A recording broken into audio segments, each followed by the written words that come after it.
Welcome to Sissygram Lesbian Stories. Step into the world of lesbian romance and queer love, where we unpack the most exciting moments and delve into intricate lesbian relationships. If you like my voice, then hit the like button and subscribe our channel for daily videos. Now, let's start the story.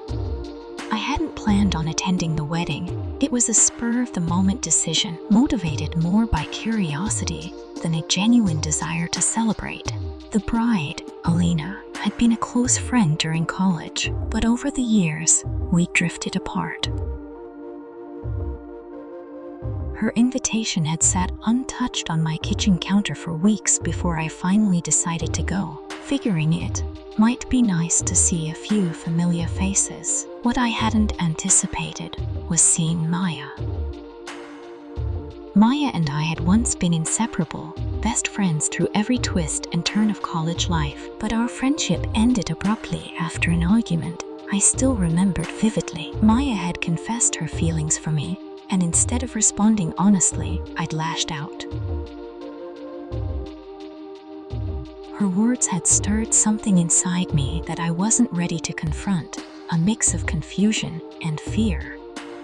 Rather than admit my own feelings or deal with them, I pushed her away. That night, everything between us shattered, and we never spoke again. Now, years later, there she was, standing across the room, effortlessly beautiful in a dark green dress that hugged her figure perfectly. Her hair, cut short to brush her shoulders, made her look even more striking. I couldn't stop staring, wondering if she would even acknowledge me. And then it happened. Our eyes met. Despite the years, the awkwardness, and the unresolved pain of our last encounter, she didn't look away. There was a spark, an electricity that seemed to pull me forward, weaving my way through the crowd until I was standing right beside her at the bar. "Alina," she said, her voice smooth and unreadable. She smiled. That same enigmatic smile I remembered, one that brought back a flood of memories I had tried to bury. "Maya," I replied, attempting to sound casual, though my heart pounded in my chest. "It's been a long time." "Yeah," she said softly, glancing down at her drink, her fingers tracing the rim of her glass. "I didn't expect to see you here." "Neither did I admitted, the weight of everything unsaid pressing down on me.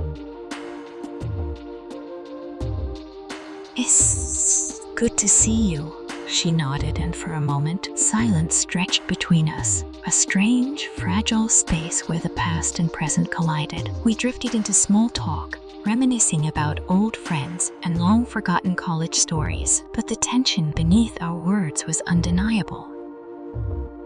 I couldn't help noticing the way her hand lingered on her glass, or how her gaze softened when it met mine.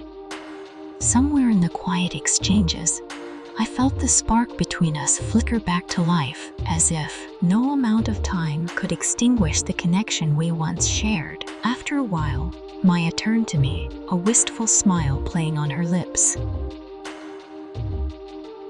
"Do you remember that rooftop garden we used to sneak into back in college? I think it's why I still love rooftops at night," she said, her eyes drifting toward the softly lit terrace beyond the bar. "Yeah," I said, smiling at the memory of those midnight escapes. "We could go out there," I suggested, nodding toward the rooftop garden just beyond the venue's lights. She hesitated for a moment, then nodded. Together, we left the music and laughter of the party behind, stepping into the quiet, secluded corner of the rooftop. Small lights cast a warm glow over ivy-covered walls, and the scent of jasmine and night-blooming flowers filled the air. We stood side by side in silence, looking out at the city lights below. Finally, I turned to her, my voice barely above a whisper. "Why did we let things end like that? We just never talked again." She looked away, her expression pained. "Because it hurt too much to try," she admitted. "I told you how I felt, and I thought I thought I'd ruined everything. You didn't ruin anything, Maya, I said, stepping closer. I was the one who my voice broke, and I looked down, ashamed of my own fear and dishonesty back then.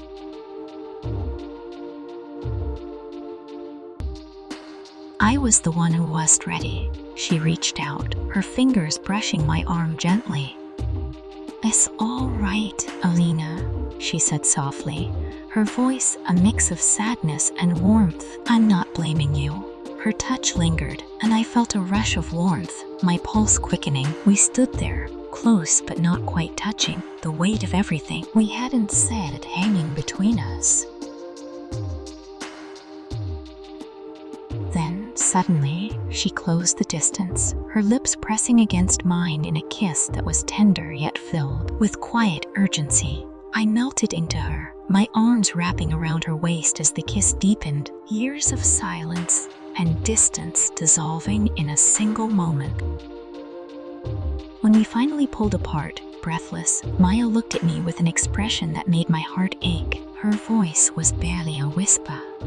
I don't know if we can fix the past, Alina. I don't know if we can make up for all the lost time. She paused, a hint of vulnerability in her eyes, but maybe we could have just one night. Her words hung in the air, and my heart thudded as I realized what she was asking. One night, to be honest, to give in to what we both knew had always been there. A part of me wanted more, wanted everything, but if this was all she could give, I wanted it. I wanted her. Yes, I whispered, my voice thick with emotion. Just one night. She nodded, her eyes filled with a mix of relief and sadness. Slowly, she led me to a quiet, hidden corner of the garden. In that secluded space, we kissed again, this time with no hesitation, no uncertainty. The kiss was full of unspoken words, years of longing and regret, as if we were trying to reclaim every moment we had lost. Her hands slid into my hair, her fingers tracing down my arms as we moved closer, our bodies pressed together in an embrace that felt both desperate and freeing. That night, under the canopy of stars, we let ourselves be vulnerable in a way we never had before. We lay together, our breaths mingling, our hearts beating in unison, as if time had stopped just for us. Hours passed in a blur of whispered confessions and stolen kisses until the faint light of dawn began to creep across the sky. As the world outside began to wake, I felt her stir beside me. She sat up, gathering her dress and smoothing her hair. There was a quiet sadness in her movements, a reluctance to let the moment end. She looked at me, her expression a mix of apology and longing. "Alina," she murmured, reaching out to brush a lock of hair from my face. "This was everything I wanted, but we can't pretend this is something it's not." I nodded, the ache settling deep in my chest. "I understand," I whispered, my voice barely audible. "I know."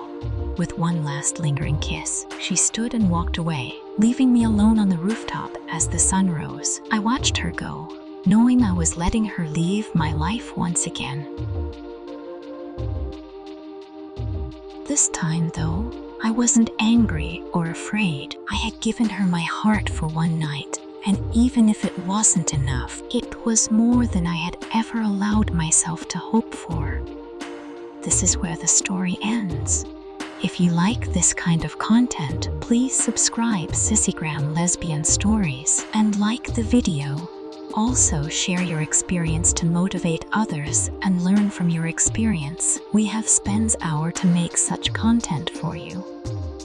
Kindly share with your social media groups to reach more. Thank you. I will see you with next story on this channel. Stay tuned.